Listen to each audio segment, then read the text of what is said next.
All right, I think some of you know me, some of you don't.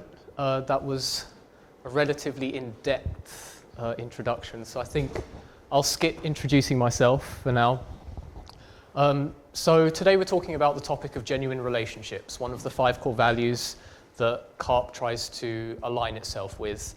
And genuine relationships, when I was asked to talk about that, it's not the thing that I'm particularly best at.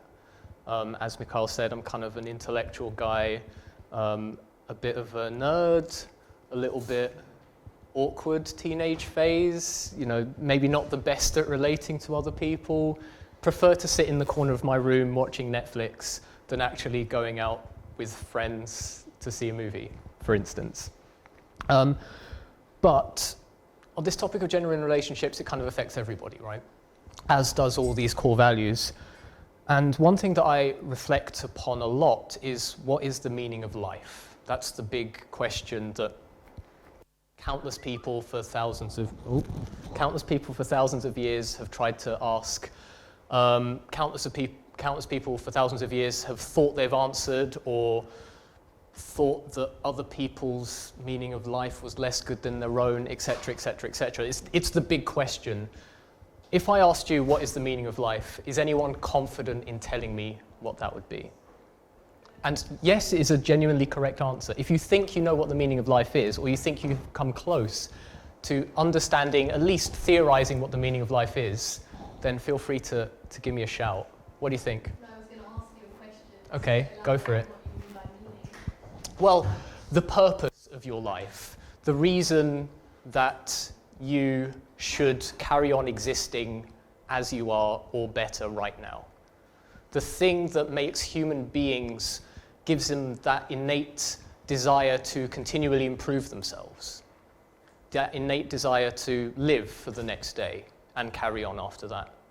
So if you look at the things that make us the most human, the things that make us least animalistic are things like art and exploration and music. But yet these are the things which are the most useless in terms of a kind of evolutionary perspective, or even sociologically. These things are genuinely useless. They don't help us in any way. But these are the things that give us meaning. I was going to say, for me, you're talking about that sort of exploration and that intelligence, Yeah. and that desire to survive and keep going. Yeah. For me, it's life itself. Mhm. What is that? Mhm. I mean, the life itself is that thing that it's life that wants to. Life as in the experiences in life? No, I mean the life intelligence itself. I see. That awareness, or Yeah. that intelligence, or this is it. That is what, for me, what Sustains wants you. to Yeah. grow and wants to do the next thing. Yeah, I get it. That's like one of the big answers that people have come up with. Has anyone got anything different, or are we kind of all in agreement that the meaning of life is almost undefinable? Is that fair to say? It's like really hard to explain, that thing that kind of keeps us going, but to experience joy, happiness in life. Does anybody desire to carry on their life just so that they can be miserable in the future? Go for it. Sorry. I was going to say, for me also, life is love. It's love. It's the same thing for me. But it's the same awareness, and that it's, so in its purest form, it is happy. It is happiness, right? Yeah. And I think that when parts of the life are destroyed or taken away or limited, that's what causes the unhappiness, which is actually just a missing of the life. Yeah. Missing of the love, of the awareness. It's just a missing of it. I think that sums it up. Yeah, no, absolutely. That kind of like links in really great with what you've said. It kind of a more over-encompassing view of the kind of question I've just asked. So there are lots of differences, but if you look at it from a wider perspective, there is something that connects it all. And love is a good way of saying it. Generally, the course of our life itself can be summed up as a quest for relationships. So if you look at somebody's life, when it's good, it tends to be one where relationships are also good. And it's something that's not just, it's very fundamental to humanity. It's something that we've all kind of, over thousands and thousands of years, it's inherent within us. It's not something part of modern society where, you know, we think of that quest for love and that quest for life as the greater goal. It's part of what's being human for as long as humans have been human. So everyone look at their hands. Which is bigger, the index finger or the ring finger? Whose is the same size? This finger and this finger. Whose is the same size or very close to? Yeah? Same size? And whose has the index finger bigger than the ring finger significantly? Do you know why that is? Some people have this. It's because it makes a better fist. There's a very prominent theory out there that when you have the index finger bigger than the middle finger, that has evolved in order to punch somebody better. And those that haven't, because actually having the fourth finger as the same size as the index finger gives you better dexterity, right? And that's the purpose of a hand, to do things. And the only reason to have this finger longer than this finger is to better punch someone. Fun fact. We're also the only animals in the world that can make a fist. We're the only animals that can actually punch. Even other monkeys, gorillas, they just kind of slap each other. We're the only ones that can give someone a punch. And where do you punch someone? Where's the entire world, tribes all over the world, in the Amazon rainforest to Western Mesopotamia to, you know, Southern African tribes, the universal place to punch somebody is where? In the face. It's true. All of these cultures, when fists are designed to punch faces, and faces are actually, if you look at the fossil record over thousands of years, have been designed to take a punch. And this is why we don't have these sharp eyebrows anymore, because, you know, you punch an eyebrow, you bleed. This is why we have strong bones around our eye sockets, because these get broken easily in faces. So what's the point I'm trying to make? I'm talking about that we are designed to punch people in the face, and we're also designed to be punched in the face. Where's the best place to punch someone?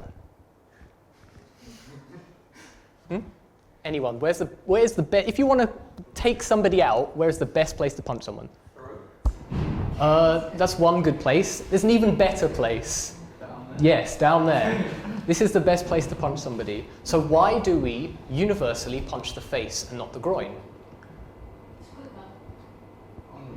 Well, I mean, we've evolved to punch the face. We could have easily evolved to punch the groin. Do you know what I mean? But yet, it's a very, very easy... I don't know about you guys, but my groin hasn't been evolved over thousands of years to take a punch. You know, I haven't got like an armored carapace down there or anything like that. If you look at animals through thousands of years, the goal of life is to procreate, right? To sustain the lineage. And a lot of the time, has anyone studied biology here? Yeah? So a lot of the time, the way to do that is you take out opposing males' abilities to procreate. Especially in the insect world, there's a lot of gruesome, I won't go into detail, it's not the place. If even the way that we commit violence throughout history is actually about relationships. In the rest of the animal kingdom, violence is for mating purposes. It's for, this is my mate, you will not mate with this person. If human beings were like that, we wouldn't be punching in the face, we would be punching in the groin.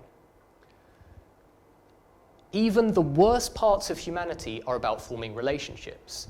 It's so deep within us that it's almost the definition of life itself, is making these relationships. So there are 4 types of relationships through our life course. The first one we experience as a child towards a parent, very, very distinct. The way that as a child we treat a parent is very different from, for example, the way that we treat a brother or a friend or a sister. These are very two distinct relationships. We also have the relationship of husband and wife, boyfriend and girlfriend, and that kind of thing. That is very, very different from, say, the way you treat your parents, I hope. And then we have the third relationship of the fourth relationship of being a parent towards a child. So the relationship from a child to a parent is very different from the relationship from a parent to a child. Is that correct? Can we kind of see that? So which is the most powerful?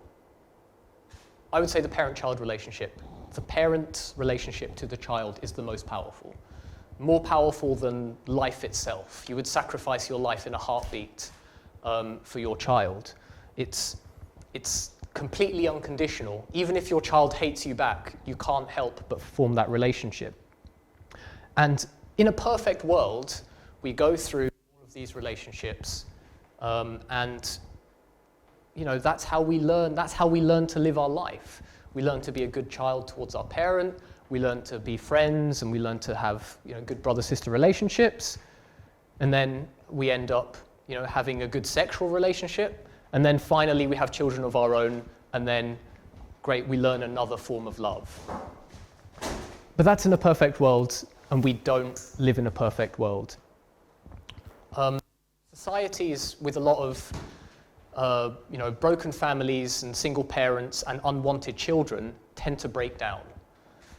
There was a big thing in Yugoslavia where, as the USSR came in and took over, they legalized abortion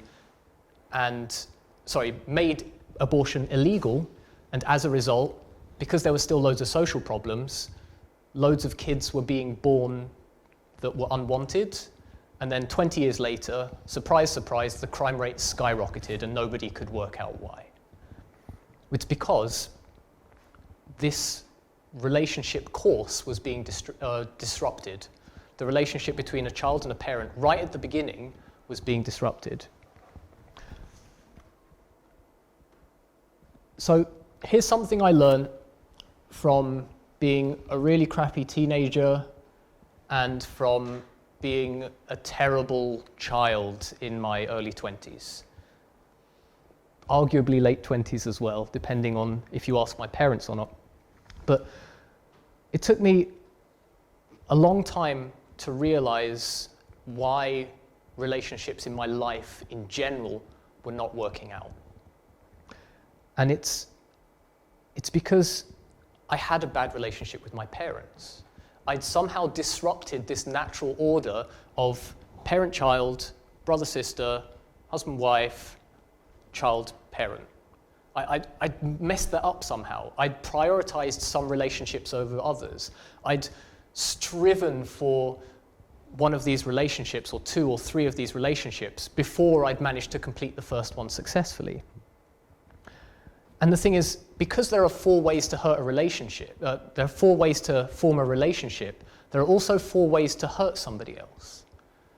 As we're so defined by our relationships, because it's so part of us, the only way that we can cause damage to another human being is by not fulfilling our responsibility to make these good relationships to begin with. And not only that, the only ways to fix those would also be to be in order. So until I'd managed to be a good child to my parents, there was no way I was ever going to be a good parent to my children. There was no way I was ever going to be a good husband to my wife, or even a good friend, or a good neighbor, or a good brother, because I missed that fundamental point of receiving something completely unconditional, where it's not that the parent's love isn't there, it's just that you don't accept it. It's not that you are not receiving it, it's that you're failing to recognize it. And if you fail to recognize the easiest love there is to recognize, the one that comes regardless of how crappy you are, then how equipped are you to recognize love and to reciprocate that when it comes from more challenging areas, like your peers and like, your significant other? it dawned on me that the order in which I formed these relationships in my life was actually the most important thing to the success of these relationships. So with my own family, I was very lucky. I was lucky because I was the biggest problem in the family. Now, of course, it's always messy, right? Whenever you break a relationship and whenever you have, unresolved issues, we all have them, and it's always messy. But I was very lucky because I was the problem, or at least I was the majority of the problem. So I could work on myself. And I understand that other people don't necessarily have that luxury of being the bad one in the relationship, because changing yourself is much easier than changing somebody else. Is that fair to say? At least given the right motivations. And we all have relationships that need fixing. Even though it's hard, we need to fix them in order, because each relationship builds on the one previous to it. They say you can judge a man by how he treats a stranger, or you can judge a man by how he treats those underneath him in a business structure. And a lot of people, we're very, very good in society at holding that fact true. We treat strangers very well, relatively speaking, I hope so anyway. And we treat, our peers, and we treat the people below us that maybe in some social situation we're their leader of some sort. We're very good at those. But how hypocritical is it if we can treat those people with respect and love and be the bigger man or bigger woman in those situations when we find it so difficult to do it within our own families, between our parents, between our brothers and sisters, between our children even. So the point I really want to get across today is that order really, really matters. And even though we judge our lives primarily on how we treat our peers, realistically those break down over time when we haven't successfully learnt to complete those relationships that we were supposed to learn previously.